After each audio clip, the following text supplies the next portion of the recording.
काट देने वाले हैं और आपके जीवन का दुख निवारण करने वाले कोई हैं तो वह संत सदगुरु है, वो प्रभु परमात्मा है।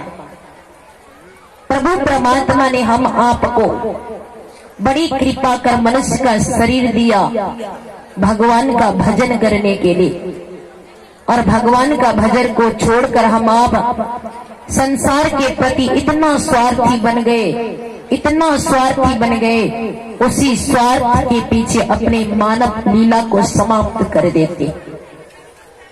इसलिए हमारे संत महापुरुष कहते हैं, मनुष्यों यह मानव का चोला प्रभु भक्ति करने के लिए मिला है, प्रभु की सुमिरन के लिए मिला है, प्रभु की गुणगान करने के लिए मिला है।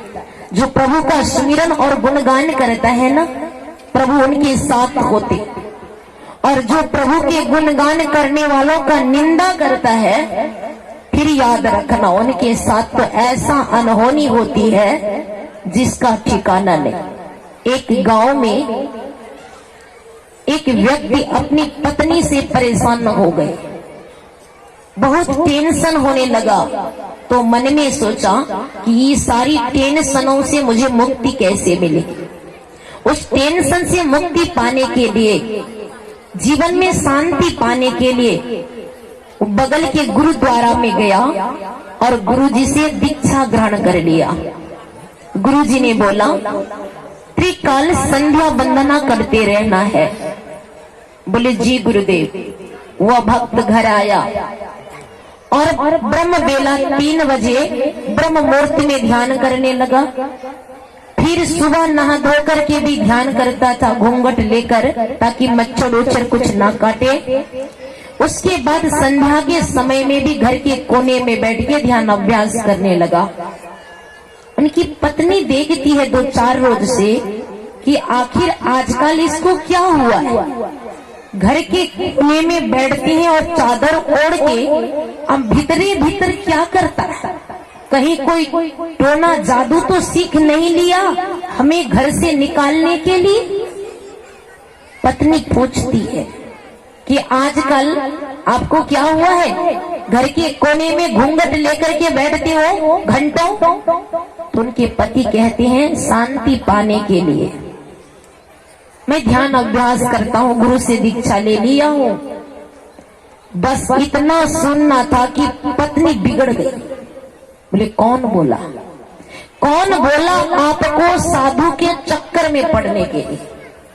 मैं तो पहले से ही कहती थी ये साधु महात्माओं के चक्कर में पड़ना मत, ये साधु महात्मा हमें धारता नहीं। अरे साधु महात्मा का संगति करने से हमारे संत कबीर कहते हैं बिगड़ी बनेगी। और यहाँ पर इस भक्त की धर्म पत्नी कह रही है क्या, बोले हम लोग को साधु महात्मा धारता नहीं है। कौन बोला आपको कंठी लेने के लिए।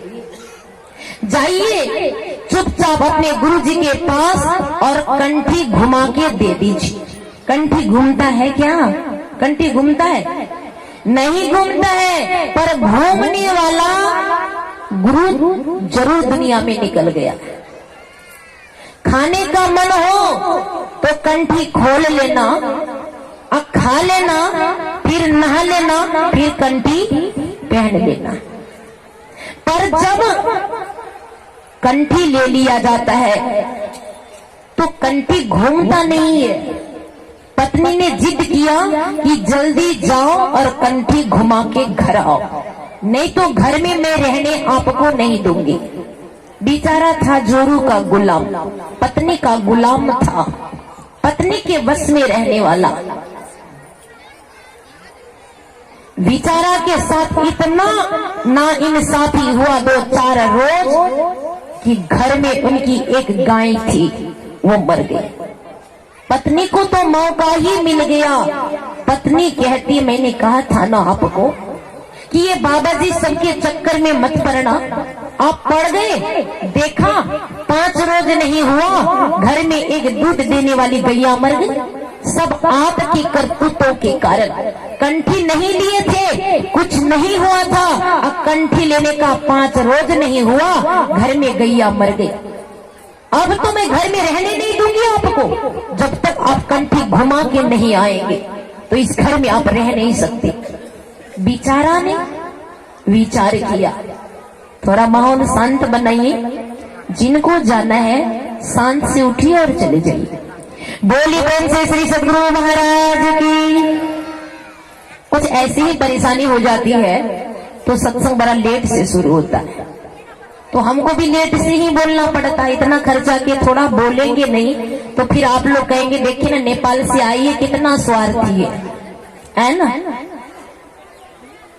तो संत महापुरुष के पास जाओ और कंठी घुमा के आ जाओ, कंठी घुमा के आ जाओ, नहीं तो मैं आपको रहने नहीं दूंगी, मैं रहने नहीं दूंगी आपको घर पर। बेचारा ने विचार किया, सही बात है, मेरी पत्नी सही कह रही, इतना दिन से कुछ नहीं हुआ, मैं कंठी लिया 5 रोज हुआ, घर में गैया मर गई, मेरी पत्नी सही कहती, कंठी घुमाना होगा। और वो पहुंच गया गुरु के द्वार, गुरु के चरणों में जाके प्रणाम किया। गुरुजी ने पूछा ध्यान भजन कर रहे हो ना? बोले महाराज मत पूछो। बोले क्या हुआ? बोले सब कुछ बर्बाद हो गया मेरा। बोले कैसे? बोले मेरी पत्नी कहती थी कि साधुओं के चक्कर में न पड़ना, मैं तो भूल बस पड़ गया, 5 रोज नहीं हुआ महाराज, गैया मर गई, इसलिए आज मैं आपके पास आया हूँ कंठी घुमाने के लिए। महाराज ने बोला कैसा गजब का चेला है, अरे कंठी तो घूमता नहीं, कंठी घुमाने आ गया। यदि गुरु महाराज सोच रहे हैं यदि कंठी घुमाएगा तो इनकी जिंदगी बर्बाद हो जाएगी, और महात्मा तो संत सरल चित जगत हित जानी स्वभाव सने बाल विनय सुनी करी कृपा राम चरण रति। संत सीधे साधे होते, जगत के हितकारी और कल्याणकारी होते, और ऐसे भक्तों के ऐसे संतों के हृदय में प्रभु मुस्कुराते हुए वास करते। तो इस महात्मा ने विचार किया इनकी जिंदगी खराब न हो। महात्मा ने बोला अरे कंठी घुमाने आए, बड़ी अच्छी बात है, सुनो। उस दिन ना हमें बड़ी धड़फड़ी थी, मैं एक बात बोलना भूल गया था। बोले कौन सा बात? बोले यही बात, जो भी मेरे पास कंठी लेता है, दीक्षा ग्रहण करता है, 2-4 दिन के बाद उनके घर में गाय भैंस बकरी कबूतर कुछ न कुछ मरती, पर जो कंठी घुमाता उसका क्या मरता? बोले महाराज क्या मरता है? बोले सुनो, कहते हैं चिलवारे कनठी जे घुमैमा तोर कनियन जे मरतो, तोर कनियन जे मरतो रे। मंजूर हो तो घुमा लू। अब सोचा अरे बाप, अगली बार बिहा किया 9 लाख लिया, कन्या मर के बिहा करूंगा तो देना पड़ेगा यूपी वाला की तरह, है ना। बोले बाबा मैं अपना कन्या से पूछ के आता हूँ। बोले जा जा पूछ के आ जा, तेरी कन्या राजी हो जाए तो मैं अभी का अभी कंठी घुमा लूंगा। ये घर गया तो उड़ के पत्नी बोली कंठी घुमा के आए हो? बोले अरे देवी ये बात मत बोलो। बोले क्या हुआ? बोले गुरुजी का नियम है, दीक्षा लेने के बाद कुछ न कुछ मरता है, अब कंठी घुमाने के बाद क्या मरता? बोले क्या? अब उनके पति क्या के कन्या नहीं कनठी जे घुमैबा तुझे मरवी, तुझे मरवी गे। कन्या तो गोर में गिरे तो हो बाबू हमरा की उम्र भैल सकती, हम बनिया से अखनी लाल मिटिया का कोयला खोदान में देखने छिए। हाँ की उम्र छे हमर, अहाँ के गुरु जी कहते न हम से कर तैयार छिए, पर कंठी यहाँ नहीं घुमेबे। बोला चलो, कन्या को लेके गया। कन्या उनके गुरुजी के चरणों में गिर के गुरुजी से कहते हैं गुरुजी हो कनठी न घुमैया हम न मरबो, हम न मरबो। गुरुजी मेरे घर वाला का कंठी मत घुमाओ, हमें नहीं मरना है, हो सके तो हमें भी कंठी दे दो, हम भी भजन करेंगे। बाबा मन ही मन कहते हाँ लाइन में आ गई, उसे भी दे दिया दीक्षा। दोनों भगवान का भजन कर जीवन को सफल करेंगे। घर में कोई सत्संगी हो, कोई भगवान की प्रेमी हो तो उन्हें बाधा मत देना, नहीं तो वो अनहोनी आपके माथे पे ही घूमेगा।